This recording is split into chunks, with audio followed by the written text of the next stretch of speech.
Hey, I am Jess, and I'm obsessed with all things nutrition, science, and helping you navigate this information while maintaining a deep sense of peace and empowerment in your body. I'm a registered dietitian who started out with an eating disorder and then fell in love with learning about how God intricately designed our bodies to be resilient and so much more than superficially beautiful. I am now a mama who loves to be healthy, not because of how it makes me look, but because of how it has transformed the energy I can give to my family, my friends, and you. On this show, we hit on real talk around the latest nutrition science and body image resiliency, all while balancing it between grit and grace. Think of this as your weekly audio coffee to encourage your empowered eating journey. This is the Fuel Her Awesome podcast. Welcome to the second week of 2024. I mean, here we are. Ready or not, my friend, whether you're someone that loves this time of year or you feel like you have just, like you're still recovering from the tilt-a-whirl of the holiday season, here we are. We're here. And I'm excited to have this conversation today because we are knee-deep in weight loss season. It is the time of year where detoxes, weight loss, cut carbs, chicken. Somebody told me it's like chicken and rice season where everybody's eating chicken and rice. That is what is happening in our world right now. And so I think it's a really good time to have this conversation about what works and what doesn't. How does our metabolism work? And how can I see through all the minutia and stay the empowered eating course? Now, I just want to throw this out here. So I am someone who believes in empowered eating. I am someone who believes in you defining health based and your health goals based on what you value. Sometimes that includes weight loss. Sometimes it doesn't. Wherever you fall on that spectrum, there's one thing I can say for certain, no matter what your goal is. You, my friend, are worthy in the body you are in. Even if you need to make changes for better health, even if you feel like you would like it to be a little bit different, that's okay. And is the operative word here. You are amazing the way you are. I think so many of us, we think we don't have a body bully. We think oh, I don't really talk negatively about myself. And yet when we walk into a room, we are sizing ourselves up against all the other women around us, trying to figure out if our body is acceptable as it is. And so as we enter weight loss season, we're going to have some of these conversations about nutrition science and empowered eating, but I just want to, from the get-go, say to whoever is listening, my friend, no matter what you are working on this year, whether it's mental health, physical health, whatever it is, you in the body you are in right now is wonderful. And I know this because you are here and because you're doing incredible things.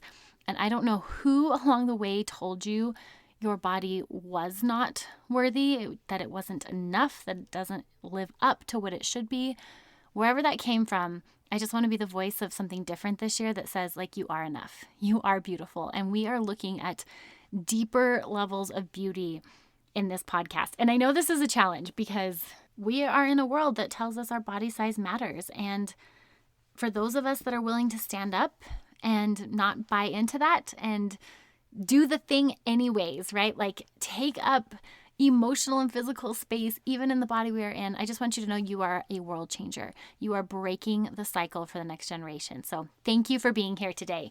Okay, so we are talking about how your metabolism works and why cutting carbs won't. Now, before I dive into this, I just got to tell you guys, I'm so excited. So I've been working with women in this virtual space now for just about 2.5 years. And one of the things that has popped up is I can give y'all all the tools to become an empowered eater. And you can have the best of intentions to become an empowered eater. But if your environment is not set up to support it, we are setting you up. It's like a trap. I kind of think of it like when I tell my kid to do 2 things in a row. My little 7-year-old, bless his heart, he is an adventurous spirit. But if I tell him, Ronan, go put this in the bathroom and then go put your laundry away in your room, he just can't do it. And he can't do it because his adventurous mind goes and does the first thing I've asked, and then he finds a toy, and then he starts playing with it. And before you know it, 30 minutes have gone by, and he's nowhere near the laundry in his room putting it away. This is what happens with us on our empowered eating journey. We can have all of the tools, and then we go into our kitchen and we're I just had this session with Jess, or I just, I thought about how I'm going to take better care of my body. And I walk into my kitchen and there is insert whatever, kind of food triggers your behaviors. And there it is.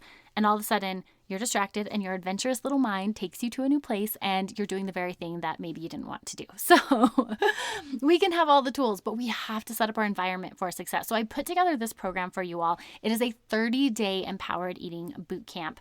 And this is where we create an environment. We go into your kitchen, we go into your pantry, we go into your refrigerator, your freezer, and your closet, and get rid of that which is emotionally activating or perhaps sends you down off of the path of empowered eating, and put things in there that encourages you. It is a 30-day program. It's a quick and easy pod course, which means it is an audio file that you download and you listen to as the weeks go on. And you have weekly assignments. And the very best part is at the end of it, we do a one-on-one session where we recap what worked and what we need to do going forward.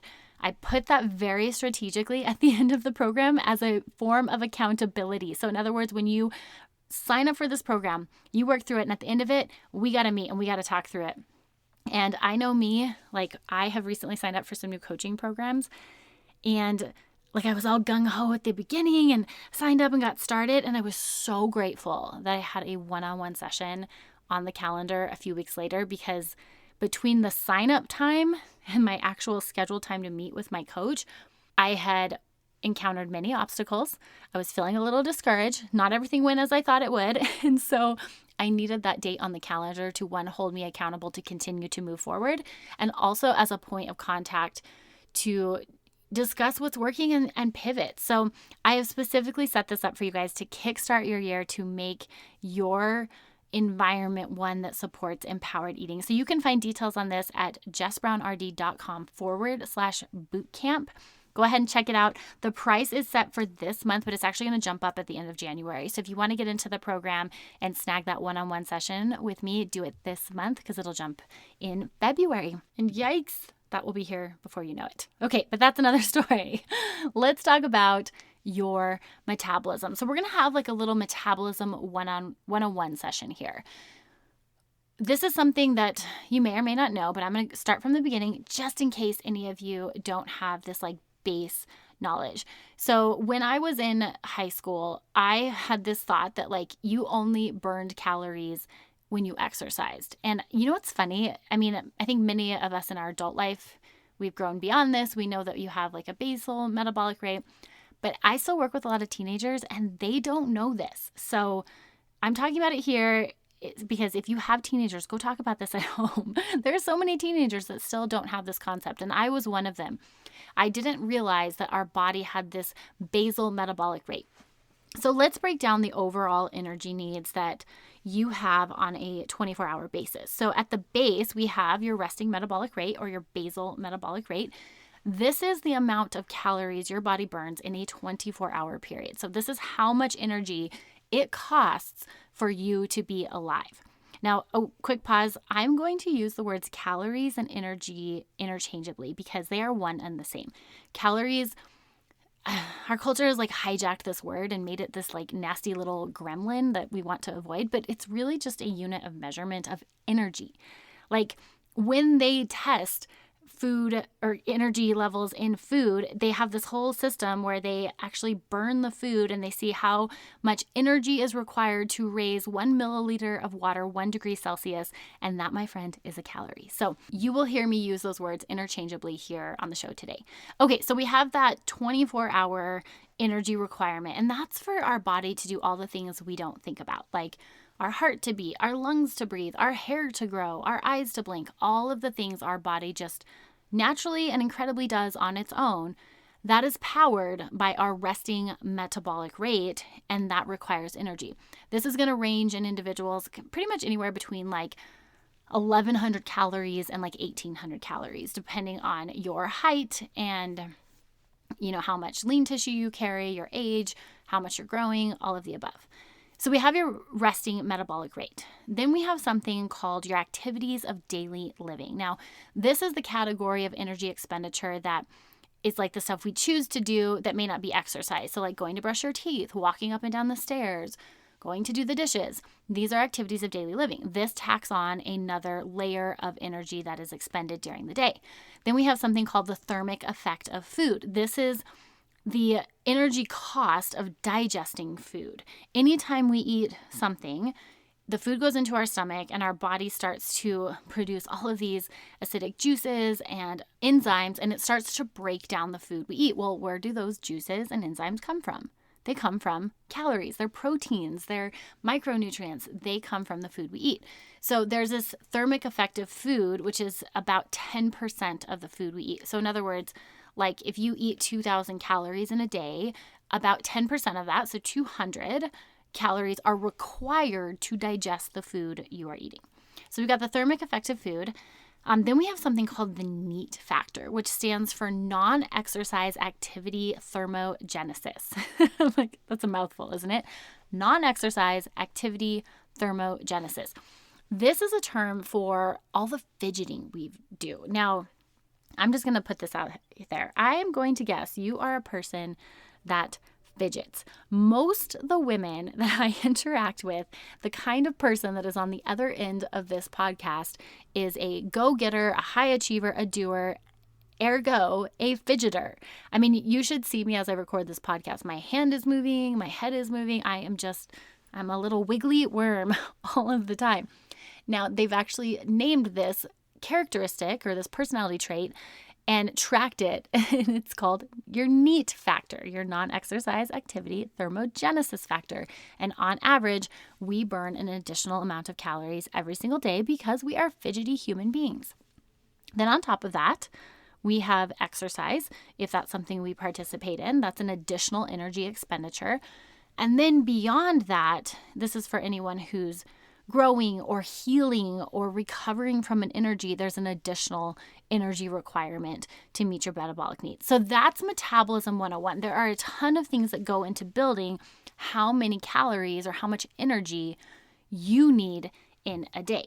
So let's talk about how the body then uses these calories and metabolizes them and what happens internally. Now, if we go into our body and we look at who's in charge of orchestrating this great output of energy, it's really our thyroid. Our thyroid is the driver behind all the metabolic reactions in our body. Now, our thyroid kicks out a hormone called T4, which is then converted to T3, and this is the regulator of our metabolism. The more T3 we have floating around, the more our metabolism is working and cranking up. Like, I kind of think of it like like if we look at a campfire, and all of a sudden, like, it's got a little bit of a burn to it, and then all of a sudden I throw like some pine needles on it, you see that fire go really big. And then we throw another log and now the fire's blazing, right? Because we put those pine needles on it and got it started. Your T3 is like the pine needles of your metabolic campfire. It gets thrown on there and boof, we have a flame. Now things are going and that log can catch fire. So that transition from T4 to T3 is really important for the body because that turns up the fire on your metabolism. Now, there are specific micronutrients that your body needs to turn T3 into T4.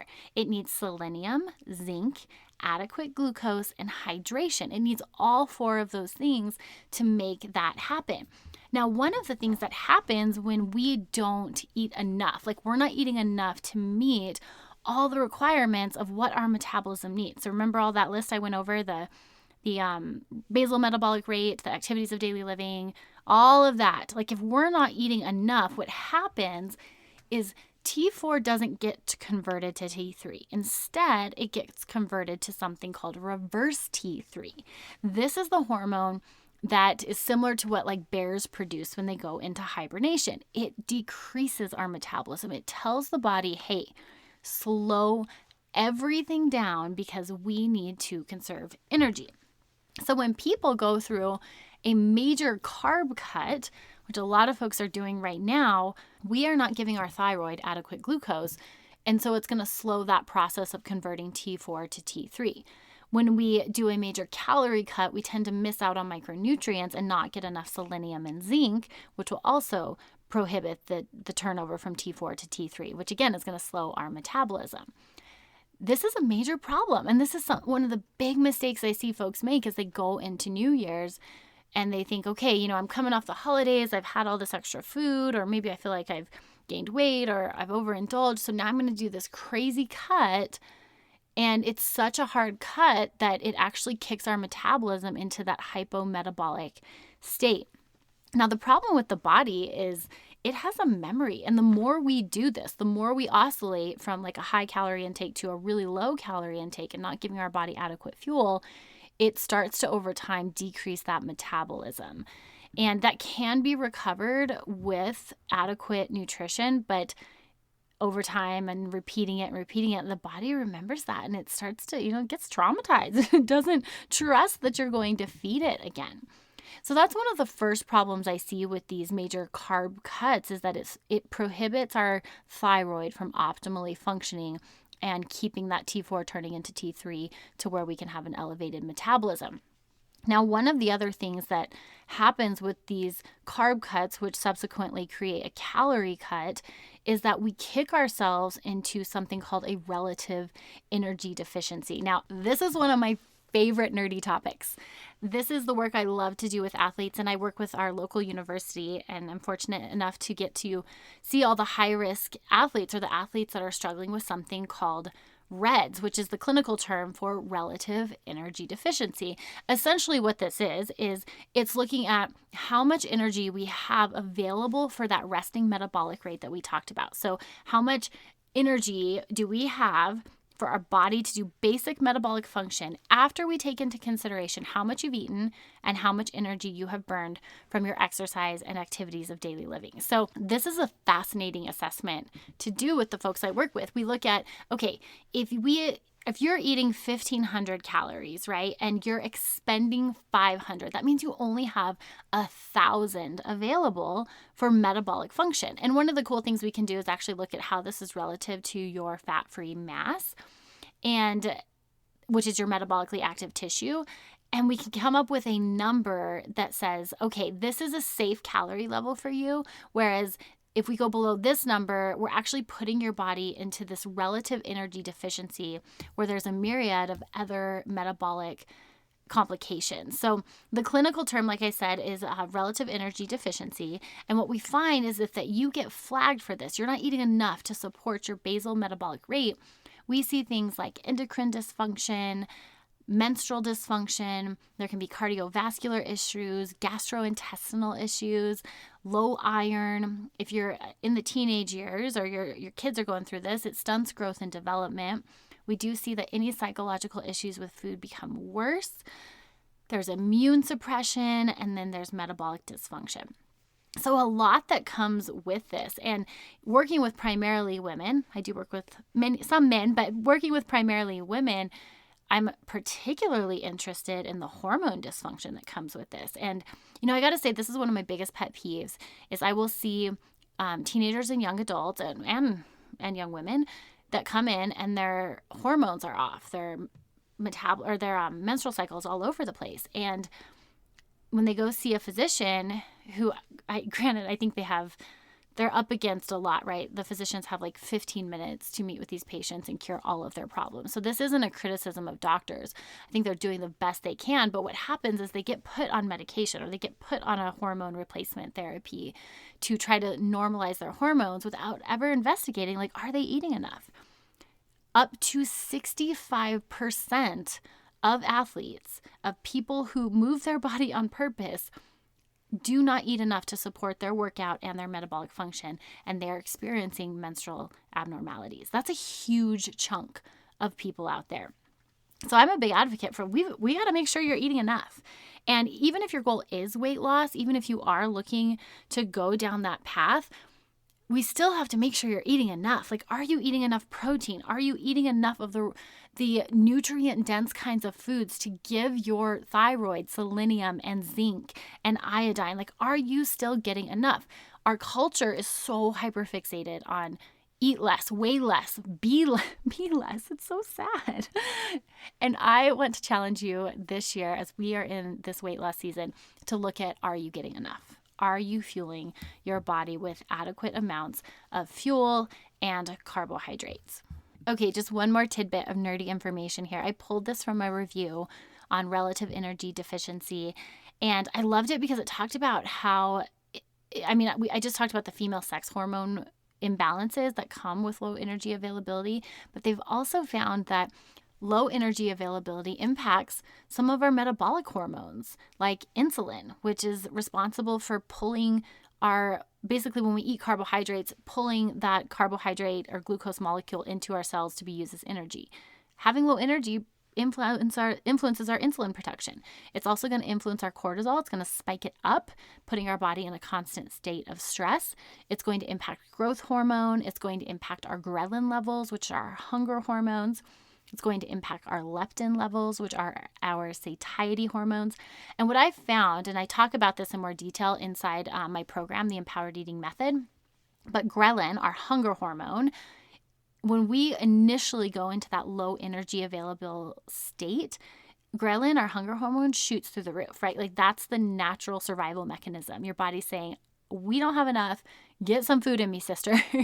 But over time, as we ignore that, it starts to dissipate. So this is one of my biggest struggles with women who have gone on and off yo-yo dieting, is that they don't know how to read their hunger hormones because they've ignored them for so long. They don't work efficiently anymore. We also see that with leptin, which is our satiety hormone. This is the hormone. It's actually produced by our fat cells, and it sends a message to the brain and says, hey, we have enough. Like we are satisfied. If we binge eat or overeat for so long, our brain starts to become resistant to this hormone. So there is this reset period if we've been in a low energy available state for a period of time. Okay, so what are we supposed to do? This is a lot of information. Can you tell I could just go on and on about this stuff? What are we supposed to do about all these carb cuts that are happening? Like, Jess, you say we need carbs, but so many diets are telling us we need to cut carbs. Here's the deal. You need carbs, period. Like that is a non-negotiable. Your body has a certain level of carbohydrate intake that you will feel better living off of. So the first step is determining what your carbohydrate level is. Like, what is that for your body based on your goals and how you're wanting to care for your body now. We use biofeedback to judge that. Like, what's your lab work? What's your energy levels? Are you sleeping through the night? What are your hormone balances?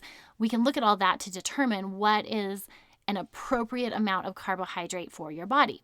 Then the second step is what kind of carbohydrates. Now, you know, as an empowered eater, if you've listened to this before, you know I'm an advocate for not categorizing foods as good or bad foods. I think the language we use behind food is so important and it's powerful. I don't believe in a hierarchy of foods. So I don't think there are good carbs or bad carbs. I do think there are more nutritious carbs. So when you're looking at what kind of carbohydrates to fuel your body with, there are two things we need to know. One, we need to know what kind of carbs feel good in my body. Inside my program, I have this worksheet where I have folks like identify the carbs that they're eating, and then we look at what fuel group they're from, and then evaluate like what's our body's biofeedback from this carbohydrate. Is this a carb that energizes? Is it one that influences my bowel movements? And we go through the whole list to determine if this is a carbohydrate that my body loves, right? Like beyond just my taste buds, because most of our taste buds love carbohydrates. So there's that piece. But there's also this part of carbohydrates and understanding that our body can also handle some of the not so nutritious carbohydrates, especially when we eat them mindfully. So I go into carbs with this, like we have to figure out what our level is. What is the amount of carbs that allows us to have energy and feel good? And then how can we balance providing nutrient-dense carbs and enjoying the fun carbs in a mindful and empowered way? I'm laying this out here like it's easy peasy, but I will tell you, it's not, my friend. Like, this is something that is difficult to do. And if you have been fortunate enough to discover this balance, I want to commend you because you are among the smaller percentage of women who have mastered this. If you haven't, sister, you are not alone. Like, this is 90% of the conversations I have with women. So my hope today is that we open the door to, one, like not cutting carbs. Like, let's just not do that. That's going to cause hormonal imbalances, and we are battling enough of that as it is. And, I want to keep my hair. That's the biggest thing that happens with hormone imbalances. Our hair thins out. We don't got time for that. We want to keep our hair. So let's not cut the carbs, but maybe we can do some investigation on the amount and types that our body thrives on. And when we come to it with this posture of curiosity, it's a lot less daunting than like the I can't have carbs approach, which is what so many people out there are telling you right now. And I want to be that voice that says, no, don't listen to that. you can have carbs, sister. Like, you need carbs. You absolutely need carbs. And if you need a little extra help in figuring out the how much and what type, one, there is no magic list. You're going to have to do the work. I hate to break it to you. And two, I would love to help you figure that out. So if you want more information on working with me, you can head over to my website, jessbrownrd.com. You can book a discovery call with me and we can chat about what that might look like for you and your journey. But in the meantime, can we all agree to throw out the no carbs thing? Can we just toss it out the window? Let's keep our thyroid functioning. Let's support our thyroid turning T4 into T3 so we can keep our metabolism cranking. We can keep our hormones in balance. So every time you eat a piece of fruit or a piece of toast or whatever carbohydrate you choose to eat this week, I want you to tell yourself, I'm just supporting that T3, sister. That's what you're doing. All right, my friend, I hope you have a beautiful rest of this week. Cheers and happy eating. Gosh, I'm so glad you joined me today. If today encouraged you, would you take a minute and encourage me by leaving a review for the show? I read every single one of these reviews, and your words, they mean so much to me. This podcast is here to support you weekly, but it only scratches the surface. To learn more on how you can become an empowered eater, snag my free workshop, How to Eat Intuitively and Hit Your Goals Without Obsessing Over Food, at jessbrownrd.com. Don't forget to join me right here next Monday, where I cannot wait to fuel your awesome. Cheers, my sweet friend, and happy eating.